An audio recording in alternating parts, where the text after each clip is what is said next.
जय श्री कृष्णा दोस्तों, स्वागत है हमारे चैनल क्विक नॉलेज में। आज के इस वीडियो में हम बात करेंगे साल 2024 में सफला एकादशी कब है, एकादशी तिथि कब शुरू हो रही है, कब समाप्त हो रही है, व्रत हमें कब रखना है और व्रत पारण यानी व्रत खोलने का शुभ मुहूर्त क्या है। सफला एकादशी के दिन हमें किस प्रकार से भगवान श्री विष्णु की पूजा आराधना करनी है, कौन से मंत्रों का जाप करना है, भोग में हमें क्या अर्पित करना है, सफला एकादशी के दिन कौन से नियमों का पालन करना है, कौन से खास उपाय करने हैं, सफला एकादशी व्रत कथा, यह सब जानकारी आपको आज की इस वीडियो में मिलेगी। हिंदू धर्म में प्रत्येक माह को आने वाली एकादशी तिथि का विशेष महत्व है। यह दिन जगत के पालनहार विष्णु जी की पूजा अर्चना के लिए समर्पित माना जाता है। धार्मिक मान्यता है कि एकादशी के दिन व्रत और पूजन से सुख समृद्धि का आशीर्वाद प्राप्त होता है और साधक को सभी दुखों, कष्टों और पापों से मुक्ति मिलती है। पूष माह के कृष्ण पक्ष की एकादशी तिथि को सफला एकादशी के नाम से जाना जाता है। पंचांग के अनुसार 26 दिसंबर को सफला एकादशी व्रत रखा जाएगा। मान्यताओं के अनुसार हर कार्य को सफल बनाने के लिए सफला एकादशी का व्रत रखा जाता है। कहा जाता है कि इस दिन श्रद्धा पूर्वक विष्णु जी की पूजा करने और व्रत रखने से 5000 वर्ष के तप करने से अधिक शुभ फलों की प्राप्ति होती है। तो आइए सबसे पहले जानते हैं एकादशी तिथि और पूजा शुभ मुहूर्त। पंचांग के अनुसार इस साल पूष माह के कृष्ण पक्ष की एकादशी तिथि 25 दिसंबर बुधवार को रात 10:29 से शुरू होगी। इस तिथि का समापन 26 दिसंबर को देर रात 12:43 पर होगा। उदय तिथि के आधार पर इस साल की अंतिम एकादशी यानी सफला एकादशी 26 दिसंबर गुरुवार को होगी।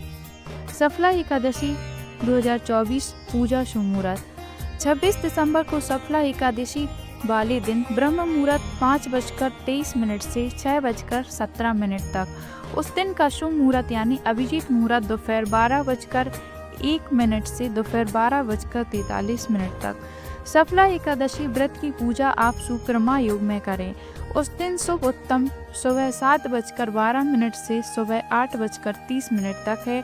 उस दिन सूर्योदय सुबह 7:12 पर होगा।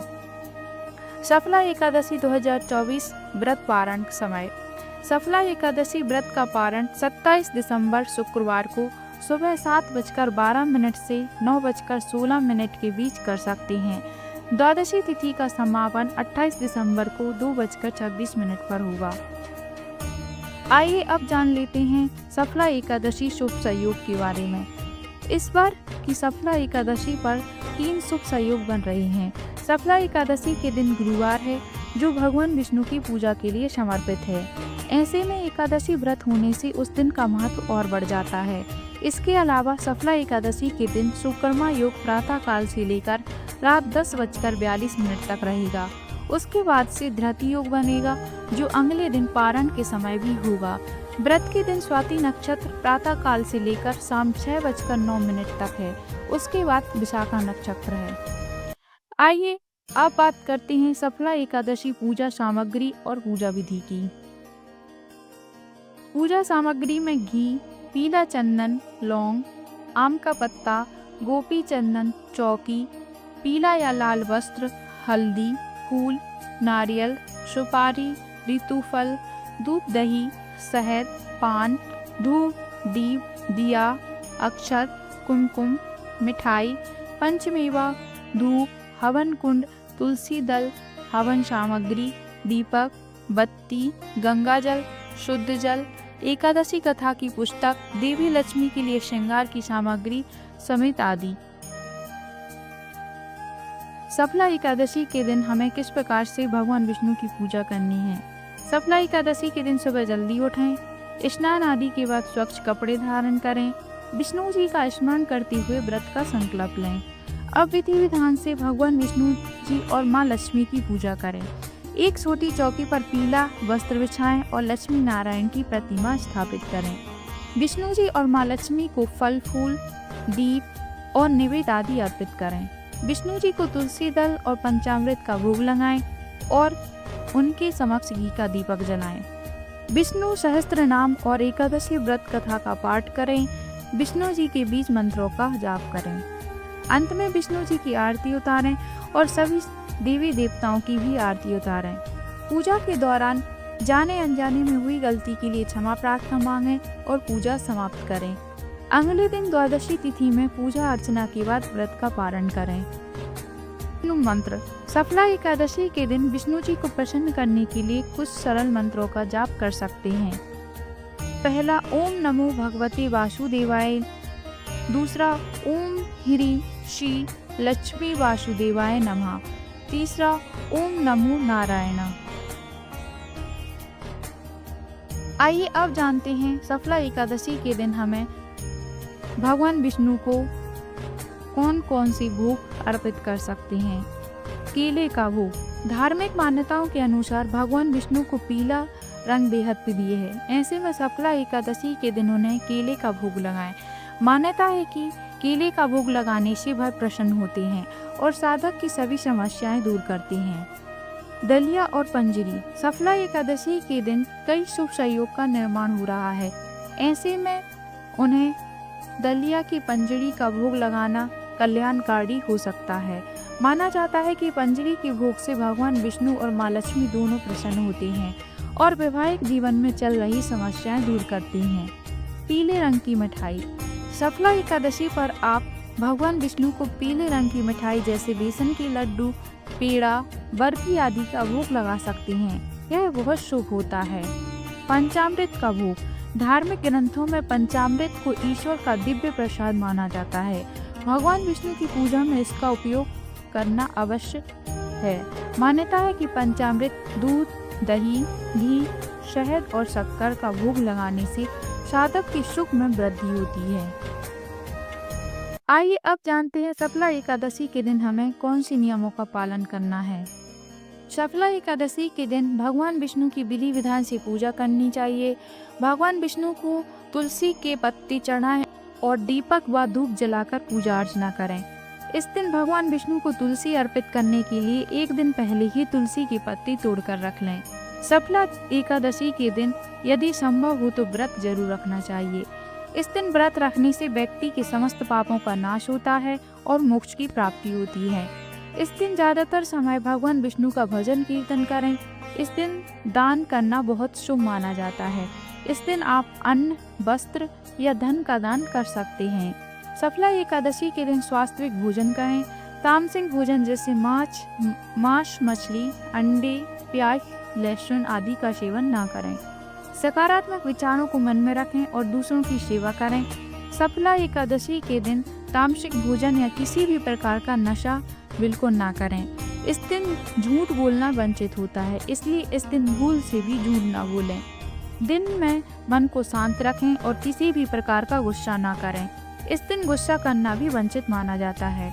सफला एकादशी के दिन चंद्रमा को देखना वंचित माना जाता है, इसलिए इस दिन चंद्रमा के दर्शन ना करें। सफला एकादशी के दिन तुलसियों की पत्ती तोड़ना या स्पर्श करना वंचित माना जाता है। सफला एकादशी के दिन काले रंग के कपड़े पहनने से बचें।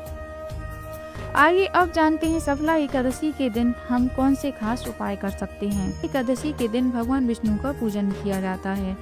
इस दिन पूजा के बाद दान करना शुभ माना गया है। सफला एकादशी के दिन केसर, केला या हल्दी का दान करना चाहिए। इससे उन लोगों को फायदा मिलता है जिनकी शादी में अड़चन आ रही होती है। एकादशी के दिन व्रत उपवास रखना बहुत ही फलदायी होता है। इस दिन उपवास रखने से धन, मान सम्मान और संतान सुख के साथ मनोवांछित फल की प्राप्ति होने की मान्यता है। सफला एकादशी के दिन भगवान विष्णु को पीले फूल, गुड़ और चने की दाल अर्पित करना चाहिए। पीले वस्त्र भी चढ़ाएं। ऐसा करने से विष्णु जी की कृपा तो प्राप्त होती ही है, आपकी कुंडली में गुरु ग्रह भी मजबूत होगा। सफला एकादशी के दिन घर के आंगन में तुलसी का पौधा लगाने और उत्तर दिशा में पीले रंग वाले फूल लगाने से भी परिवार में सुख और समृद्धि आती है। तुलसी भगवान विष्णु को अति प्रिय है, इसलिए तुलसी की सेवा करने से श्री हरि विष्णु प्रसन्न होते हैं। यदि कोई व्यक्ति आर्थिक तंगी से जूझ रहा है तो सफला एकादशी के दिन भगवान विष्णु के साथ ही माता लक्ष्मी का भी पूजन करना चाहिए। इस दिन गरीबों को कपड़े व अन्न का दान करें। साथ ही मंदिर में घी का दीपक जलाएं। ऐसा करने से धन धान्य में ऐसा करने से धन वृद्धि के रास्ते खुल जाते हैं। सफला एकादशी व्रत कथा की। महाराज युधिष्ठिर ने पूछा, हे जनार्दन, पूष कृष्ण एकादशी का क्या नाम है? उस दिन कौन से देवता का पूजन किया जाता है और उसकी क्या विधि है? कृपया मुझे बताएं। भक्त वत्सल्य भगवान श्री कृष्ण कहने लगे कि धर्मराज, मैं तुम्हारे स्नेह के कारण तुमसे कहता हूँ कि एकादशी व्रत के अतिरिक्त मैं अधिक से अधिक दक्षिणा पाने वाले यज्ञ से भी प्रसन्न नहीं होता हूँ, अतः इसे अत्यंत भक्ति और श्रद्धा से युक्त होकर करें। हे राजन, द्वादशी युक्त पूष कृष्ण एकादशी का महत्व तुम एकाग्रित होकर सुनो। इस एकादशी का नाम सफला एकादशी है। इस एकादशी के देवता श्री नारायण हैं। विधि पूर्वक इस व्रत को करना चाहिए। जिस प्रकार नागों में शेषनाग, पक्षियों में गरुण, सब ग्रहों में चंद्रमा, यज्ञों में अश्वमेध और देवताओं में भगवान विष्णु श्रेष्ठ हैं, उसी तरह सब व्रतों में एकादशी का व्रत श्रेष्ठ है। जो मनुष्य सदैव एकादशी का व्रत करते हैं वे मुझे परम प्रिय हैं। अब इस व्रत की विधि कहता हूँ। मेरी पूजा के लिए ऋतु के अनुकूल फल, नारियल, नींबू, निवेद्य आदि 16 वस्तुओं का संग्रह करें। इस सामग्री से मेरी पूजा करने के बाद रात्रि जागरण करें। इस एकादशी के व्रत के समान यज्ञ, तीर्थ, दान, तप तथा और कोई दूसरा व्रत नहीं है। 5000 वर्ष तप करने से जो फल मिलता है उससे भी अधिक सफला एकादशी का व्रत करने से मिलता है। हे राजन, अब आप इस एकादशी की कथा सुनिए। चंपावती नगरी में एक महिष्मान नाम का राजा राज्य करता था। उसके 4 पुत्र थे। उन सब में लुम्पक नाम वाला बड़ा राजपुत्र महापापी था। वह पापी सदा पर स्त्री और वैश्यागमन तथा दूसरे बुरे कामों में अपने पिता का धन नष्ट किया करता था।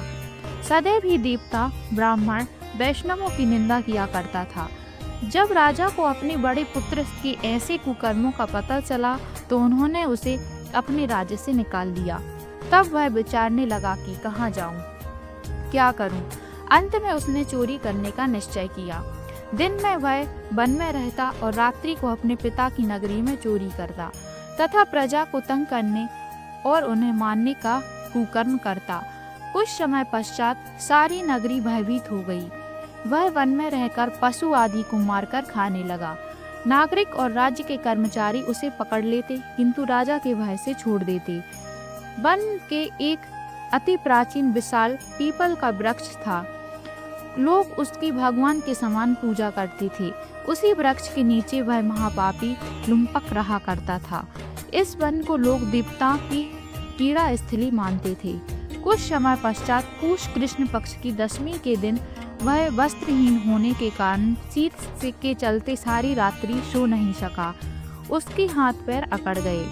सूर्योदय होते होते वह मूर्छित हो गया। दूसरे दिन एकादशी को मध्य के समय सूर्य की गर्मी पाकर उसकी मूर्छा दूर हुई।